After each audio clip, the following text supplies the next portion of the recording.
Welcome to another episode of my podcast. I am Father Roderick, and I've got a new story that I want to share with you. It's a story about stormtroopers, about the Imperial Army, and about my desire to join the Empire. But why? After all, I'm a priest. Well, I'll tell you in a minute. Sit back, relax, and enjoy the show. So the other day, I was in a neighboring town, and the reason that I was there was because I was going to order the iPhone 15 Pro Max. It's a very, very expensive phone. I've been waiting several years, and I had to rely on the generosity of some of my patrons to be able to even afford this new phone. And I wanted to order it at a store, so I have a place to go back to. Of course, I could have ordered the thing online, but I was kind of worried that the whole site would be bombarded with all sorts of people that would want to order it online. Plus, I don't feel comfortable with like Apple sending me a phone via the mail. I've had so many misadventures with all these like online shopping experiences, so I didn't want to risk it. So I was in that town, and after I had ordered the iPhone 15, I visited some of the other shops. I don't often go to this other town for shopping because I have a lot of stores here in my own neighborhood. But when I'm there, I like to visit some of the stores that my town, my own hometown, doesn't have. And so I entered this one store. It's a bit of it's the equivalent of what in the US is called the $1 store. So they have a lot of very cheap stuff, and a lot of it is kind of junk. It's the stuff that people buy. It's plastic, and it's little things that people use to decorate their living room, and then they throw it away a bit later. Normally, I don't really like to go there because I try to be a bit of a minimalist in although you wouldn't tell from all the stuff that I still have, but I try to not buy too much new stuff. But the reason that I want to go there is every once in a while they may have like Star Wars figurines or action figures that are no longer selling very well. And so what this store does is, or this chain of stores, they buy up the remaining inventory, and then they sell it at very low prices. So they had the Black Series, which is a very prestigious line of action figures, and they will sell it for a fraction of the price. And sometimes even then, even if it's super cheap, I usually don't buy it because I already have a lot of Star Wars stuff. But it's kind of fun to see what they have. And so I walk into the store, and immediately I hear my name. Hey, Father Roderick, how are you? And I turn around, and it's Pim. And Pim is one of the members of the 501st the 501st Division. I think that's what it's called. And so it refers to the stormtroopers and the Imperial officers that served the Emperor, and also played a quite nefarious role in the pursuit and the persecution and the eventual elimination of a lot of the Jedi and of course subsequently the rebels. But what's so cool about the 501st Legion, it's the Legion, it's not the division, the 501st Legion, is that it is a worldwide organization of cosplayers that make their own costumes, and they make them film accurate. There's actually a whole process where once you made your own costume, and it also always has to be related to the Empire, to the bad guys. Once you make your costume and you paint it, and sometimes you weather it, you have to take a picture of the costume, or you wearing the costume, and that has to be sent to the Star Wars people in the United States. I guess it's probably some people in administration of Lucasfilm, and they will actually take a very, very serious look at the costume and and they approve it or not. Maybe they tell you, well, you know what, it's not entirely accurate. You have to improve this and this, and then you have to make some adjustments and send in a new application. But once your costume is approved, then you can apply for a membership of this 501st Division. Or maybe if you're already a member, you can start making other costumes. And usually, as is in the case with Pim, he has a number of costumes. And this is not just a group of cosplayers. It's also an organization that focuses a lot on charity. So just the other day, a number of Dutch stormtroopers, mostly stormtroopers, a few, you had some beach troopers on Scarif from Rogue One. There were a few biker scouts, so those are the stormtroopers that ride these floating bikes that you see in Return of the Jedi, and later on also in the Mandalorian TV series. And they participated in a march for, I don't know, a couple of hours in costume, with full costume, and they walk for charity. So they were raising money for cancer research or cancer relief. And they raised more than 5,000 euros. And it's just a bunch of people that they do this as volunteers. They just walk that and they post that on Instagram and elsewhere on the internet, asking people to sponsor their walk. And they've been doing this for many, many years. And every year it becomes more successful. And of course, that attracts a lot of attention because it's a walk that anyone can take part in.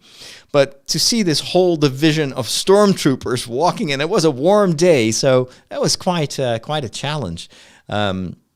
Is of course a huge promotion of their charity cause. And that's not the only thing that they do. So I was talking with Pim, and he said, he was also going to walk that or march during that walk. And then later on, he said, I'm also going to do a few more troops. Troops is the name for these events where these cosplayers are invited to appear. And you might think that is just a Star Wars related, has to be a Star Wars related event, or maybe like a cosplay event or a fantasy or geek type of event. But actually, they are also asked to sometimes appear in hospitals, and they will visit the children, the floor where you have the sick children, and they will go from room to room, surprising these kids dressed up as stormtroopers. And of course, that makes a tremendous impact. In a few weeks from now, there's going to be this big Lego event where it's a week-long Lego it's an event that's mostly geared towards children and their parents, because nowadays, of course, Lego is not just for children. It's a multi-generational thing, just like Star Wars actually is. You've got kids now that start watching Star Wars. They watch the animated series on Disney, and then when they get a little bit older, they may watch The Mandalorian or the Clone Wars or Star Wars Rebels. Maybe they're watching Ahsoka, and then eventually, of course, they will hopefully continue to look at the more mature Star Wars stories like Andor or even the movies. So during that Lego week, which I think is also partially organized by the official Lego organization, I think at least 20 members of the 501st, of the Dutch 501st, the Dutch garrison as it's called, are going to be there in costume. Most of them will be stormtroopers or officers, like Death Star personnel or TIE fighter pilots. But there's also a good friend of mine who always goes there, and he makes the ultimate sacrifice to surprise the kids there, because he shaves his head a few times a year, but specifically for that Lego week. and he has someone who paints his entire head like Darth Maul. And he's got these horns that are glued to his skull, and he has a costume. He's got the double-edged lightsaber that Darth Maul carries around, and he has the moves. And so it's always amazing to see the process. So he usually posts some photos on Instagram where you see him first with hair, and then with a shaven head, and then later on with the makeup, and then with the horns applied and the costume, and he transforms into Darth Maul. And it's, of course, one of the most popular members of the 501st, because not many members of the 501st are ready to shave their head just to give kids the time of their life during a convention like that. So Pim was introducing me to his mother, who was also there in the store. He said, "Mom, this guy, you know him." And she looked at me a bit inquisitive, and she was like, "Is this one of your cosplaying friends?" And I was wearing my clerics, my black shirt with the Roman color, and so she was a little bit like confused, because normally all the friends of her son are Star Wars related friends. So she looked at me and she's like, but what kind of costume is this? I don't recognize this. And I said, I just played along. I said, well, lady, I am the chaplain of the Death Star. And then she looked at me again and she's, okay, all right. This is one of your Star Wars friends, right? And then she walked away. And then Pim and I continued to talk. And he said, so when are you going to join the 501st? Because I've been in touch with this group for many years. I think one of the first times that I met them was during the premiere of, I think it was the Solo movie, but I'm not sure. No, it was before that. It was way before that. It was I think it was The Force Awakens. It was during the promotional time of The Force Awakens that I got an email from Disney, the Dutch office of Disney. And they had seen my YouTube videos reacting to the trailer for The Force Awakens. And if you remember that video, it went viral. And it was just me watching the trailer and going bonkers. And so they said, we want to send you an invitation to come to the premiere. And so that's where I've met a lot of the members of the 501st dressed as stormtroopers, and they had all these fantastic costumes. There were also some rebel cosplayers. They have their own organization. And of course, I had plenty of time to talk with them, and then later on, I met them during fantasy fairs, and every time we kept bumping into these guys, and they, of course, a lot of them knew me from the YouTube video and from the fact that I also at the time had my television show. So for years and years and years, they were encouraging me to join the 501st, and so they were kind of brainstorming what kind of costume would fit me. Well, maybe we can make you like a Death Star officer costume. That's not so hard to make, because I told them immediately from the get-go, I don't have much time. I certainly don't have the time, but even worse, I don't have the skills to make my own costume. If I have a hole in my socks, I have to basically buy new ones because I cannot repair that. Nobody ever taught me to do that. And then they say, well, it's very simple. There's lots of YouTube tutorials. And I was like, yeah, no, seriously, I don't think I can do that. So every time I meet them, it's like, so when are you going to join the 501st?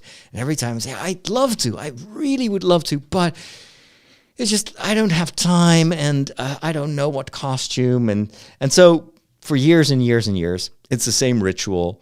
Where I think I know a lot of the members of the 501st better than they know each other in the group, because I've been hanging out with them for so long. And every time there's a new Star Wars movie or Star Wars event, we meet. And so For some reason, it just never materialized. And then you had COVID, of course, the pandemic, and I had moved to this rectory where I live right now, and for the first time, I actually had so much space for my hobbies. And I have a big living room with a huge table. So that would be the perfect place because, of course, you cannot make a costume like in one day. It needs some time. And now I have the space. But then there was the pandemic. There was just no way that I could invite other people to come over and help me with that costume. And so I think about 2 months ago, I bumped into another friend, Rick, from the 501st. And he said, you know what? I think I have a solution for you. There's this company in the UK, and they will actually make a perfect, sized stormtrooper costume or whatever costume you want to have. You have to just send them your measurements, and they will send it to you. It's very expensive because it's all handmade, of course, but at least you won't have to worry about it. So I kept that in the back of my mind, and then I started, of course, to think, well, yeah, it's expensive, but I've been dreaming of joining the 501st for more than a decade now. And as a child, I always was fascinated by the stormtroopers. The first time I saw look, sir, droids, I was like, I would die to be in that movie and to be in a stormtrooper costume. Now that I'm an adult and I do have money, I could actually make that a reality. And so when I heard that there was this possibility to just pay for a custom-made stormtrooper costume, I figured that's what I'm going to do. And so I'd been thinking, well, what costume do I want? Am I going to start first with the officer's costume, which is the easiest one to make?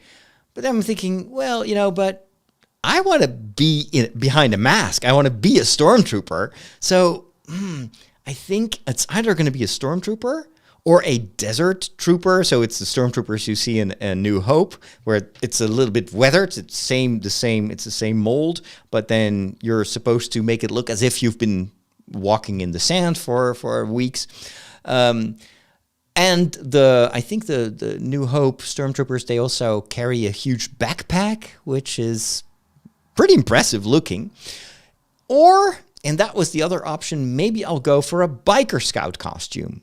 That, of course, is only introduced in Return of the Jedi, but that costume has it has the advantage of looking extremely cool. I always loved the biker scout look. But it has a second advantage, and that is that you can sit down with that costume, which you cannot do with a stormtrooper costume because there is plastic also on the back of your legs. So if you want to sit down and grab a bite to eat, you basically have to undress, partially at least, before you can sit down. With the biker scouts, they designed that in a way that these actors at the time, or these extras that played these biker scouts, could quickly jump on a bike and, be a bit more mobile than the usual stormtroopers. So that is another costume that I've been contemplating. I'll probably end up with both costumes because I just want to have the flexibility. So anyway, I tell this to Pim. Pim is, by the way, while I'm telling the story, he is in the chat watching the live stream. So correct me if I'm wrong. But Pim says, you know what, there's another alternative, because even if you order this custom made in England, there's probably still going to be some things that you will need to adjust. It never totally fits. There is another option, and that is you just order the standard costume, which is, it's all plastic, and but you have more options there, and there is a much cheaper option where you just buy the kit. And then I'll come over. I have all the equipment. I've got the paint. I've got the glue. I've got the whatever you need. The lightsabers. How do you cut that into the right size? I don't know. But he has a lot of experience with that. And he says, I live here. This is my town. We're basically neighbors. So I can come over and I can help you with that. It's probably just going to be a couple of days work. And we can make that happen.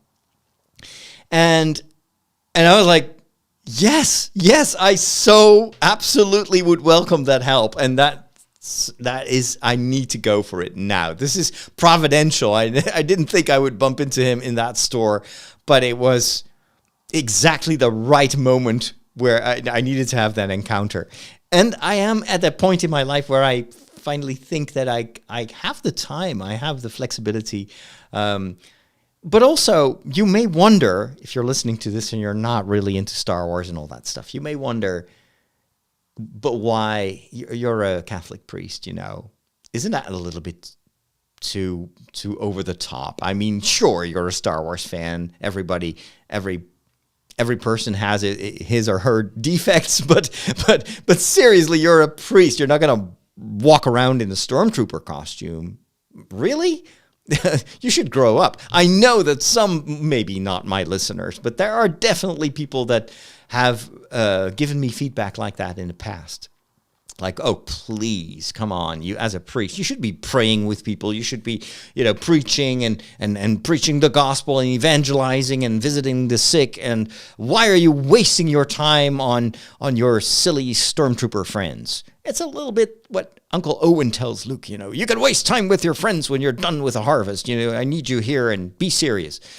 And Luke is, of course, he loves his friends and he loves to hang out with them because life is boring enough as it is on Tatooine. And now, his uncle is telling him just basically grow up, So I empathize with Luke in that situation, but I also always feel I'm a bit vulnerable to that type of criticism because for years I have wondered, am I stuck in my childhood phase? Is this really... should I be doing this, or am I sending the wrong message?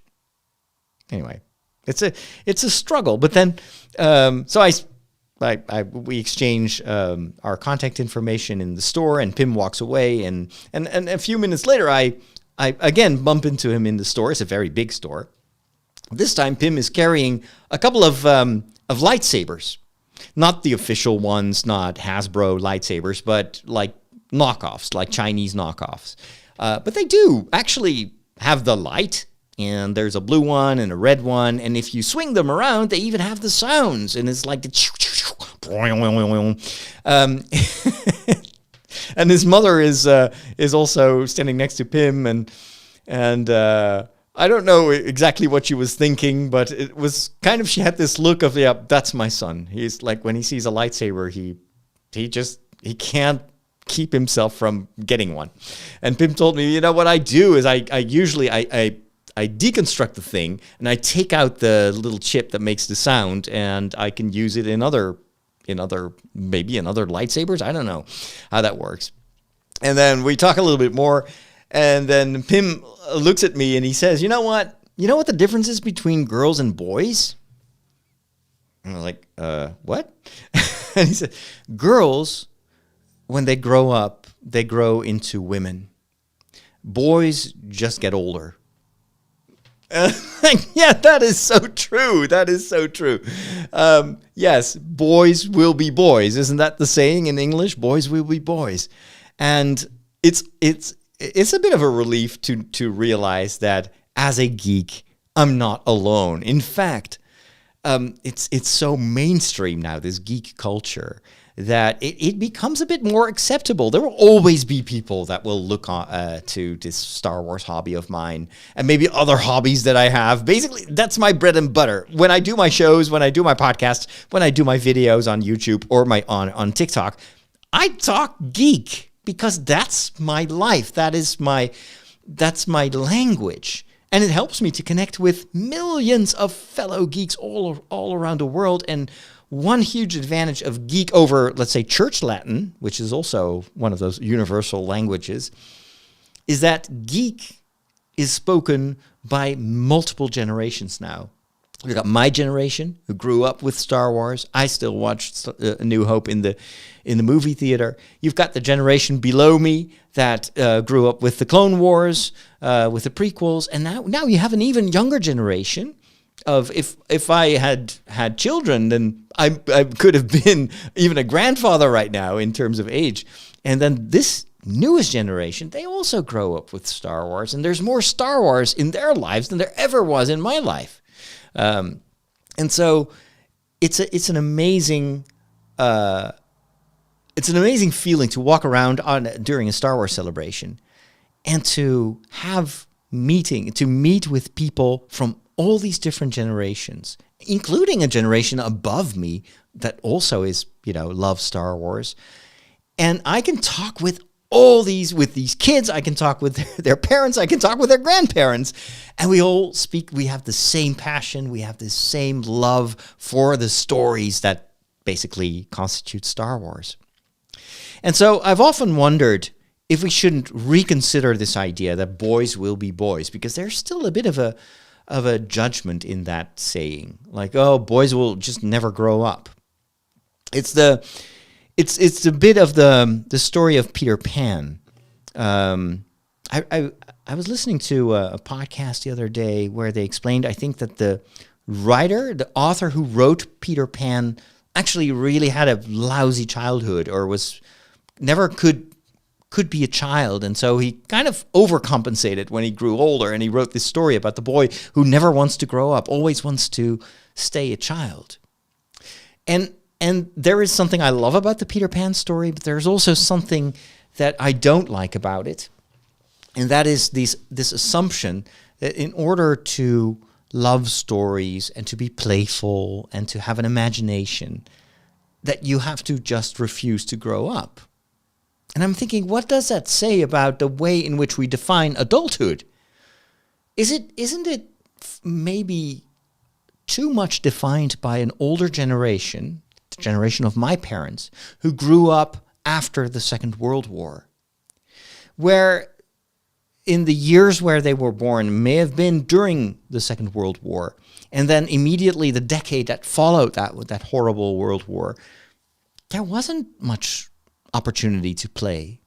All these countries had to rebuild. The Netherlands was in ruins. They had bombarded Rotterdam, and so many people had died or were deported during these years of occupation. And so for years, this generation of my parents has worked so hard to rebuild the country, and there wasn't much money. The economy was also down the drain. So everything was focused on functionality. You have to be a responsible adult. We need to rebuild this country.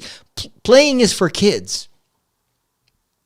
I wonder if that's the reason that this older generation kind of looks down on things like video games or collecting toys, Star Wars costumes,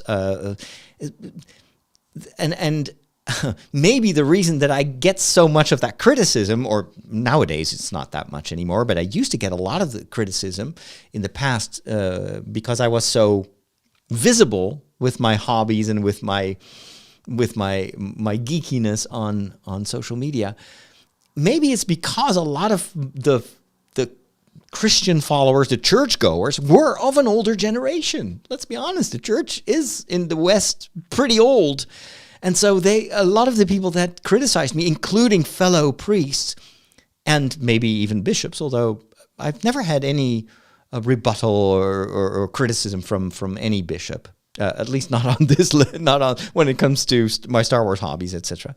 But maybe that plays a role, that generation that basically didn't have the luxury to play and to read and to enjoy movies and TV shows. That generation just never understood why the subsequent generations feel that, well, no, this is part of life. And this brings me to the conclusion of this story that I wanted to share. You know what I love so much about this prospect of becoming a stormtrooper is that it is for me a way to literally change into the person that I also am. Clothes define us. The fact that I always wear these priestly clothes is because I feel that is who I am. It's part of my identity. It's not just a job. It is an expression of an essential part of my life as a priest. I'm not a priest between 9 to 5. I'm always a priest. Doesn't mean that I always behave in a saintly way and I'm always praying and I'm always, walking around with rosaries and holy water. No. I'm also a priest when I'm walking around on a Star Wars celebration. It's me. I'm Father Roderick, but I am a Star Wars fan and I love Star Wars and I love my fellow Star Wars friends. And I express myself by wearing clerics. And so that maybe this is why if I join the 501st, I will have this backstory that I want to make up for about being the chaplain of the Death Star, because I want to merge these two worlds that are so much a part of me. But the fact that I really, really would love to have a stormtrooper costume, and maybe some other costumes in the future, I'll keep you posted, is because if I dress up as a stormtrooper, I can be part of this imaginary world that has had such an amazing impact on my life up until this very moment, where every new episode of Ahsoka that's currently on Disney Plus is so inspiring and has me thinking for more than a week. It's like all these themes are so profound and inspired also by the stories of my tradition, Christian stories and religious themes. It's all part of Star Wars. But if I dress up as a stormtrooper, nobody will know that I'm a priest. And so there's no judgment. There's no, look at that priest walking around. This is kind of the downside of other costumes without helmets. People will see, oh, it's that goofy priest again. But I just want to be 100% happy Star Wars nut without anyone telling me that, this is not supposed to be a state. It's not appropriate for a priest. I'm like, you know what?